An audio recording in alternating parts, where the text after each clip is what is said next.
Hello বন্ধুরা, Riya lifestyle ব্লগে তোমাদের স্বাগত। আজ আমি তোমাদের সাথে এমন একটা ফেস প্যাক রেমেডি শেয়ার করব যেটা তোমাদের স্কিনকে 2 টোন অবধি ফর্সা, উজ্জ্বল আর চকচকে করবে। আর তোমাদের মুখকে ডিপ ক্লিন করবে। তোমাদের মুখে যে দাগ, ছোপ, যে পিগমেন্টেশন আছে সেগুলোকেও পরিষ্কার করতে সাহায্য করবে।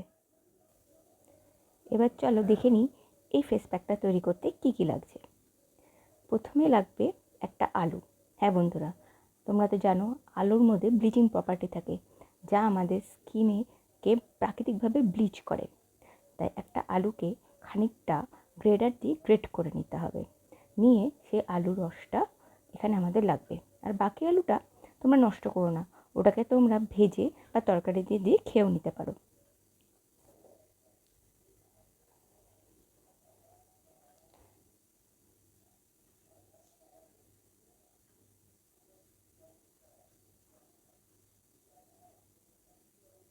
এবার রসটাকে ভালো করে চেপে নিতে হবে।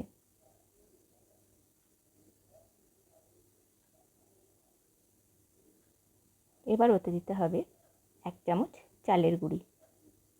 তোমরা জানো চালের গুঁড়োতে থাকে অ্যান্টিফ্লেমেটিং প্রপার্টিস, যা আমাদের মুখকে ডিপ ক্লিন করতে সাহায্য করে। আমাদের মুখে থাকা পুরনো কালো দাগ, ছোপ সেই সব কিছুকে ফেড করতে সাহায্য করে। আর আমাদের মুখকে করে উজ্জ্বল। আর যাদের মুখে প্রচুর কালো দাগ, ছোপ আছে সেইগুলোকেও ফেড করতে সাহায্য করে। এরপর লাগবে 1 চামচ অ্যালোভেরা জেল। অ্যালোভেরা জেল আছে স্মুথিং প্রপার্টি, যা আমাদের স্কিনকে হাইড্রেট করে, ময়শ্চারাইজ করে। আমাদের যদি মুখে ব্রণ বা পিম্পল থাকে সেগুলোকেও কমাতে অনেকটাই সাহায্য করে। এবার এই পেস্টটা গুলতে দিতে হবে একটু গোলাপ জল। আমি এখানে গোলাপ জলটা শ্যুট করতে ভুলে গেছি, তো তোমরা অবশ্যই এর সাথে মিশিও। যদি তোমাদের ড্রাই স্কিন হয় তাহলে তোমরা এখানে দুধও ব্যবহার করতে পারো। এবার দিতে হবে এর মধ্যে একটুখানি হলুদ। যদি কাস্তুরি হলুদ হয় তাহলে একটু বেশিই দিতে পারো। এবার এটাকে মিক্স করে এই পেস্টটাকে সারা মুখে লাগাতে হবে। তবে আগে মুখটা ধুয়ে পরিষ্কার করে নেবে, তারপরে এই ফেস প্যাকটা লাগাবে। তারপর মুখে লাগিয়ে 10 থেকে 15 মিনিট রেখে দিয়ে তারপর হাতটাকে ভিজিয়ে নিয়ে আস্তে আস্তে মাসাজ করতে হবে মুখে। আর এইভাবেই এটাকে পরিষ্কার করতে হবে।